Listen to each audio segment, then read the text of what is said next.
Olá, pessoal. Estamos no terceiro e último vídeo desse capítulo. Nós acabamos de ver, né, por proporção de triângulos aqui, que a cossecante é 1 sobre seno, é o inverso do seno, assim como o seno vai ser o inverso da cossecante, naturalmente.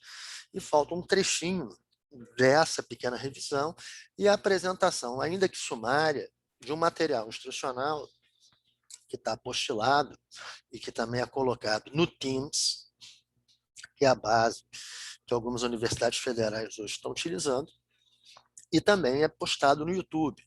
Na descrição do YouTube tem um link onde o aluno que não é inscrito numa federal, etc., no caso aqui é a Universidade Federal do Paraná, ele tem também acesso ao material instrucional clicando lá na descrição no linkzinho que vai embaixo. Tá? Então, se o aluno estiver assistindo pelo YouTube, seja porque é aluno da própria universidade, seja não sendo aluno da universidade, está precisando de fazer uma revisão de cálculo, está estudando cálculo em uma outra instituição qualquer, ele clica lá no linkzinho e consegue baixar esse material instrucional. Tá? Então, vamos dar continuidade aqui. Então, essas coisas bem básicas, né? Comprimento igual a 2πr, seno ao quadrado, mais cosseno ao quadrado igual a 1, por que a tangente é seno sobre cosseno, isso já está sendo visto. Tá?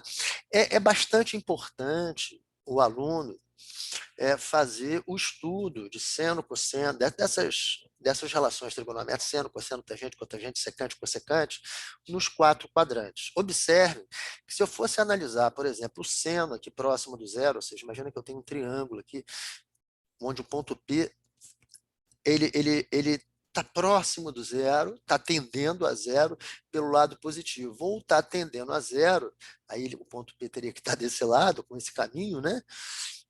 Pelo lado negativo. Tá? Então, por exemplo, no caso do seno, isso vai ser importante porque existe um limite trigonométrico fundamental.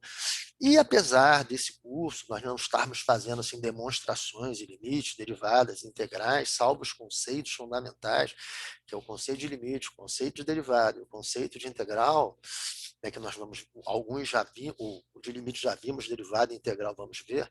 Tirando isso, não estão sendo feitas demonstrações. Mas a demonstração do limite seno x sobre x, quando x tende a zero, sendo 1, ele é feito justamente através de limite lateral ou unilateral pela direita e pela esquerda, e acompanhado lá no meio da demonstração pelo teorema do confronto. Então, isso aí daria um trabalho enorme, e é necessário que aqueles alunos que vão fazer cursos mais pesados, e eu já ministrei esse tipo de curso com todas as demonstrações, que não é o caso daqui, aqui a gente faz uma revisão e ensina você a fazer essas pequenas deduções, que não é que isso vá cair nas minhas provas, não.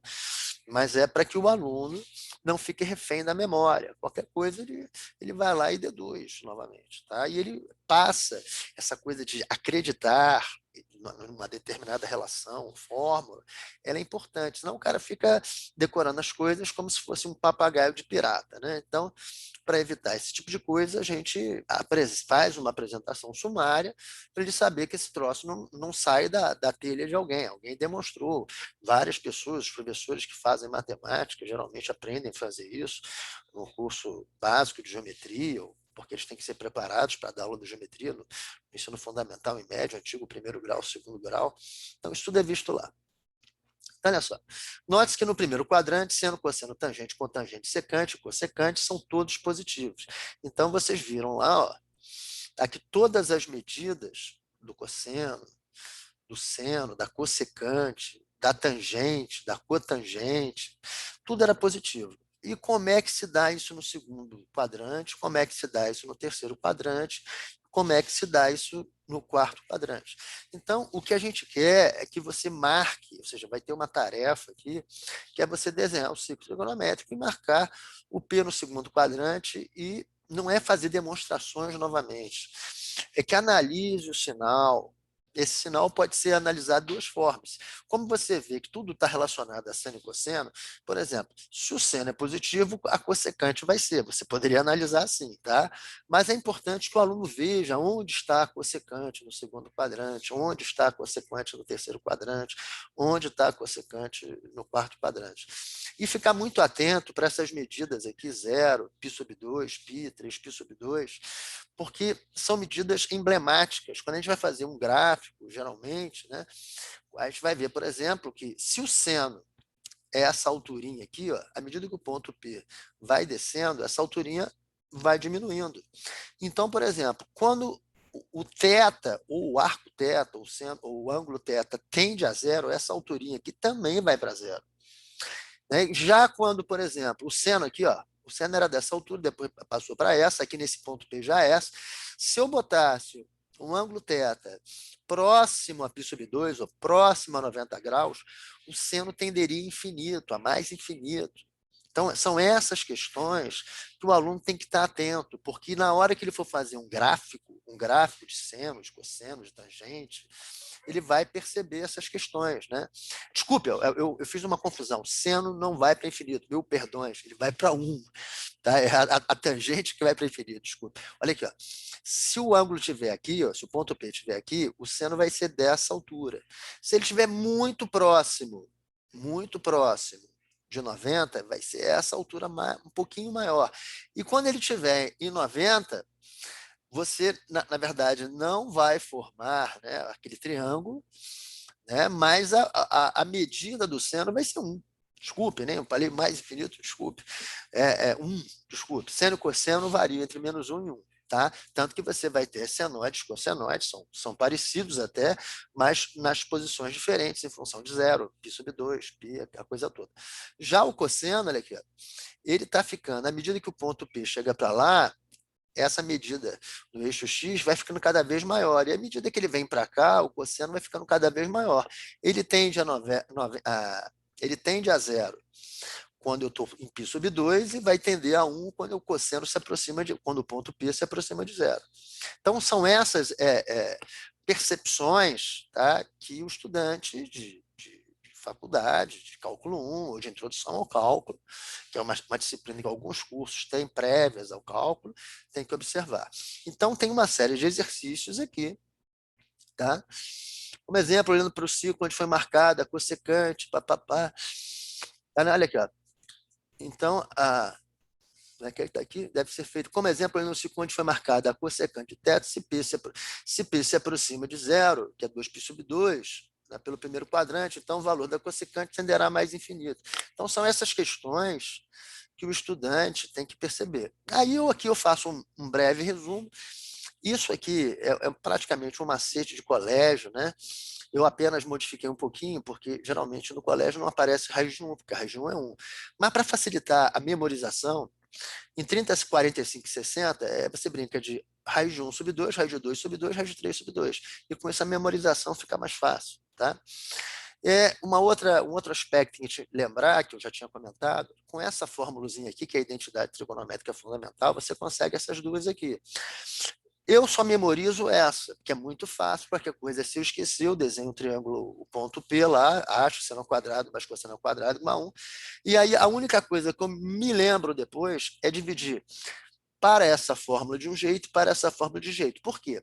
Você divide por seno ao quadrado de um lado e do outro, princípio do equilíbrio da igualdade. Tudo que eu faço de um lado, faço do outro. Se eu dividir aqui, ó, por seno ao quadrado e aqui por seno ao quadrado, que vai acontecer? Seno ao quadrado sobre seno ao quadrado é 1. Cosseno sobre seno, eu sei que é cotangente. Como está ao quadrado, a cotangente ao quadrado. E o inverso do seno ao quadrado é a cossecante ao quadrado, que nós acabamos de demonstrar em cima. Então, se eu dividir por seno ao quadrado, eu tenho essa forma. Se eu dividir por cosseno ao quadrado, em ambos os lados, aqui vai ficar seno sobre cosseno a tangente. Só que estava ao quadrado, é ao quadrado. Cosseno ao quadrado sobre cosseno ao quadrado é 1. E o inverso do cosseno ao quadrado é secante ao quadrado. Então, essas fórmulas aqui, elas nem precisam de memorização. Basta você lembrar quando for necessário, você dividir por seno ao quadrado ou cosseno ao quadrado. Existem muitas outras fórmulas em trigonometria, mas a realidade é o seguinte, quando o aluno precisar, ele vai lá e consulta o livro.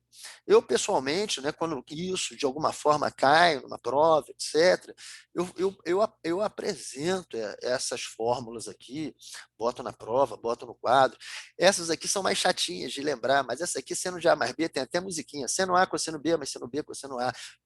Cosseno de A mais B, coisa A, cos B, menos seno A, seno B. Mas é o tipo da coisa que, com a mera consulta, a fórmula você resolve os problemas. O importante lá na frente serão as técnicas de integração, e não a memorização de todas as fórmulas da matemática. Né? Eu presumo que nenhum professor de matemática saiba todas. Existe até livro dessa grossura aqui de fórmula de matemática. Será que o cara decorou o livro inteiro? Não decorou nada. Tá? Então, olha só. Um outro problema que surge muito é o problema das funções inversas. Né? Por exemplo, eu tenho aqui a função y igual a seno de x. Então, dado um x, eu extraio o seno do x e acho um y. Então, eu sei que seno de x é igual a y. O seno do arco x é igual a y. É assim que eu leio. Se eu quiser a lei de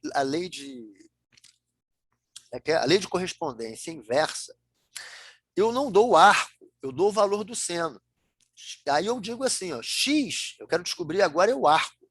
X é o arco cujo seno é y. Então, dado o valor do seno, que é y, eu calculo o arco. Aqui, dado o arco, eu calculo o valor do seno. Então, são as leis de correspondência inversas. Tá ok? É lógico que se você pegar um intervalo, isso aqui é uma lei de correspondência, não é uma função. Mas vamos supor que eu tivesse fixado, e a gente vai ver isso quando for ver a derivada, o domínio contra domínio de uma forma que nessa lei de correspondência, quando o domínio é real, não vai ser bijetiva. Mas se eu fixar um domínio estratégico, eu consigo que mesmo com essa lei de correspondência, a função, ou seja, um domínio contra domínio estratégico, eu consigo que essa função seja bijetiva, e sendo bijetiva, ela admite a inversa.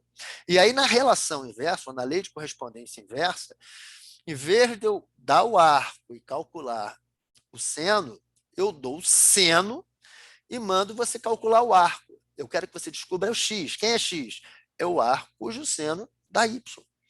Tá? Então, é isso aí. Se você sabendo isso, a gente consegue ir razoavelmente bem na parte de cálculo. Não precisa também ser um Deus vivo lá na trigonometria. Então, vamos ver agora uma apostila de trigonometria aqui, que está também disponível lá. Então, aqui nessa apostila, eu marquei uma série de informações que estão aí nessa parte que foi feita à mão. Tá?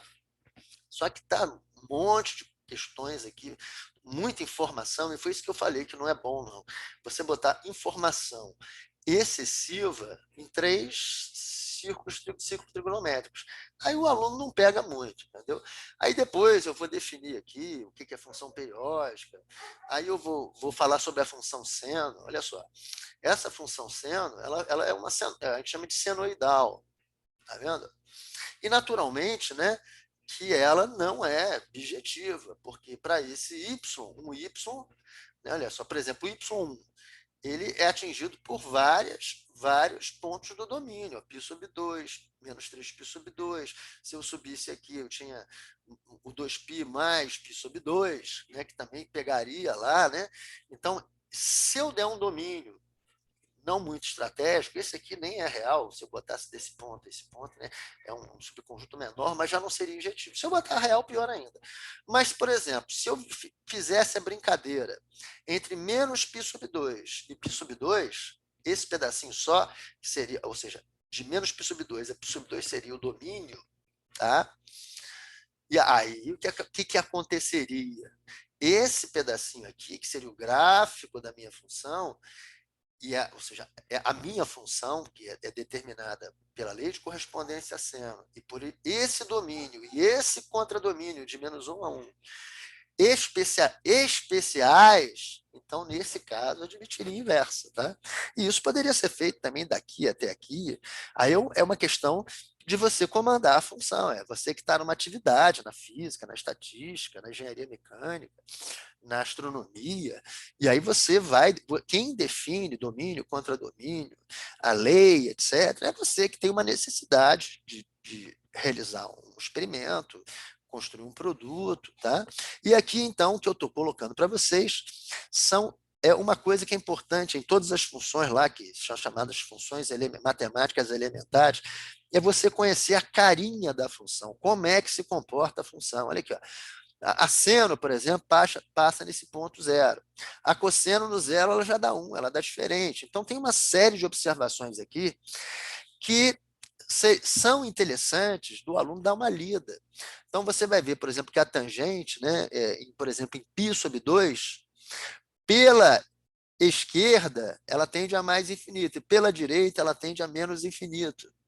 Ou seja, à medida que eu me aproximo de π sobre 2 pela direita, ela vai para menos infinito, e pela esquerda para mais infinito. Então, são essas observações, ao dar uma lida nessa apostila aqui, secante, cossecante, aí tem umas outras funções, funções de Dirichlet, etc.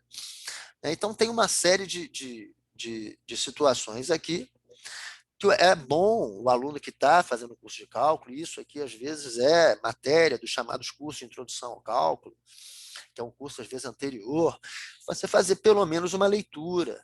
Tá? E aqui, para quem está fazendo cálculo, não interessa fazer esses exercícios, não, mas para quem está fazendo introdução ao cálculo, interessa. Então, tem uma série de exercícios, olha aqui, tá? E aquele que tem muita dificuldade pode fazer, não só de função trigonométrica, de polinômio, de primeiro, segundo, terceiro grau. Tá? Então, tem uma lista aqui bem grande de exercícios, etc., composição de funções. Isso aqui eu não estou ventilando agora, porque eu vou ver lá quando eu for dar a regra da cadeia. Né? E aí eu vou dar uma técnicazinha mais especial para poder isso ficar bastante fácil e a gente passar bastante folgado nisso. Determine o campo de existência de leis de correspondência. Os professores, eles geralmente não dão o exercício assim, eles mandam determinar o domínio. Só que, geralmente, uma certa lei de correspondência é muito comum ter infinitos domínios. O que não tem infinitos é o domínio máximo ou o campo de existência da lei de correspondência. Isso eu já devo ter comentado aí lá no início. Então, por exemplo, aqui, ó, por exemplo, o valor, o conjunto unitário 10 poderia ser um domínio, mas não é o domínio máximo. O domínio máximo vai de 3 inclusive, até mais infinito. O domínio máximo é esse. Domínio é outra coisa. Eu consigo fazer com o 10, se eu pegar, dizer que o domínio é 10, eu consigo fazer uma bolinha com 10, levar lá para a raiz de 7, entendeu?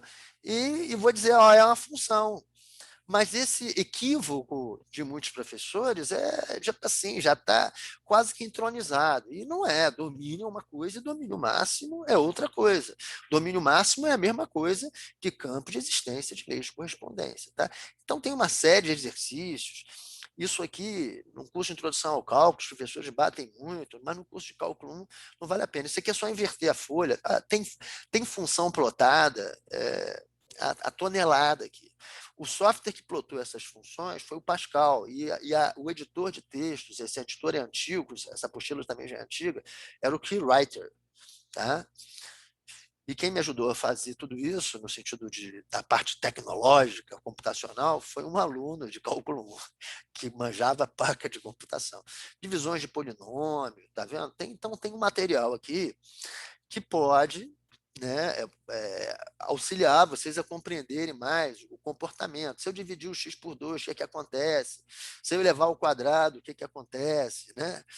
Vocês já viram lá anteriormente o gráfico da tangente, da cotangente, mas aqui eu fico brincando, divido por 2, eleva ao quadrado, somo 1 no argumento da cossecante, entendeu? E aí vocês vão vendo as deformações que vão existindo, tá? Então, tem esse material todo aqui, leituras complementares, aí tem aquela parte, se y é o cosseno de x, x é o arco, cujo cosseno é y. Tem todas essas explicações. Tá? Então, aqui, por exemplo, as funções trigonométricas indiretas, o que a gente chama com relação inversa, como é que elas se comportam, como é que eu ploto um arco seno. tá? O arcosseno, tem tudo aqui.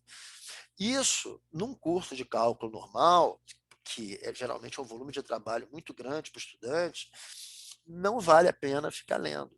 É bom ter como fonte de consulta. Se você tem muito tempo, etc., você faz, leia, entendeu?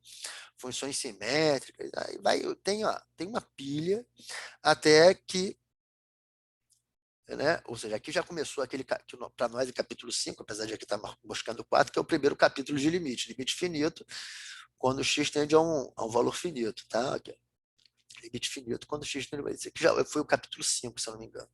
Tá? Mas isso aqui é uma revisão que eu dou fora dessa ordem aqui da apostila, porque essa apostila originalmente era para um curso até bastante, não muito matemática, era um curso de arquitetura, mas eu ainda utilizo na primeira parte do curso de cálculo 1, etc. E comparado o volume de limites, exercício, eu dou até mais do que vários livros de cálculo. Então, a gente vai ficando por aqui com a nossa revisão de trigonometria e o próximo capítulo, limites trigonométricos, tá? E principalmente o limite trigonométrico fundamental, o limite sendo x sobre x, quando x tende a zero, que dá 1. Tá bom, pessoal? Foi um prazer.